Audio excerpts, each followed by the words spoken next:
দেশ বিদেশের যেখান থেকে আমাদের চ্যানেলটি দেখছেন তাদের সকলকে স্বাগতম। আমাদের চ্যানেলটিতে সাবস্ক্রাইব না করে থাকলে এখনই সাবস্ক্রাইব করুন।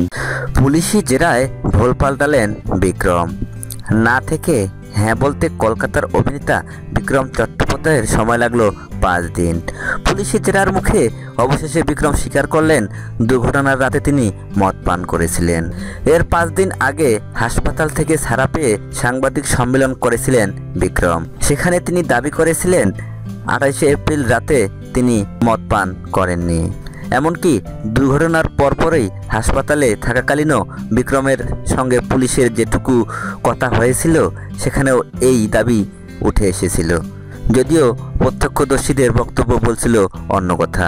আনন্দবাজার পত্রিকার খবর, অবশেষে মঙ্গল বুধবার মিলিয়ে 7 ঘন্টারও বেশি জেরার মুখে বিক্রম স্বীকার করলেন দুর্ঘটনার আগে মদ তিনি পান করেছিলেন, তবে মাতাল ছিলেন না। এবং একই সঙ্গে তার বক্তব্য সোশ্যাল মিডিয়ায় তার যে ছবি এবং ভিডিও নিয়ে এত বিতর্ক হচ্ছে, সেখানে তার হাতে ধরা গ্লাসে মোটেই মদ ছিল না। কলকাতা পুলিশের অফিসাররা যদিও মনে করছেন বিক্রমের স্বীকারোক্তিতে এখনও কিছু অসঙ্গতি রয়েছে, শীঘ্রই বিক্রমকে ফের জেরা করা হতে পারে। খবরে আরও বলা হয় দুর্ঘটনা কিভাবে ঘটল তা নিয়েও এদিন একটি নতুন ব্যাখ্যা দিয়েছেন বিক্রম। দুর্ঘটনার পরে তিনি বলেছিলেন বাদিকের গলি থেকে একটি গাড়ি বেপরোয়া গতিতে এসে তার গাড়িকে চেপে দেয়। সিসিটিভি ফুটেজে অবশ্য তেমনটি ধরা পড়েনি।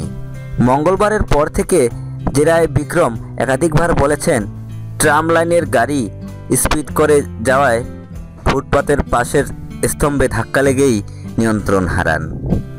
নিজে আহত হন, মারা যান তার সঙ্গিনী জনপ্রিয় মডেল সোনিকা সিংহ চৌহান। লালবাজার সূত্রের খবর, বিক্রমের বয়ানে পুরো সন্তুষ্ট নন তদন্তকারীরা।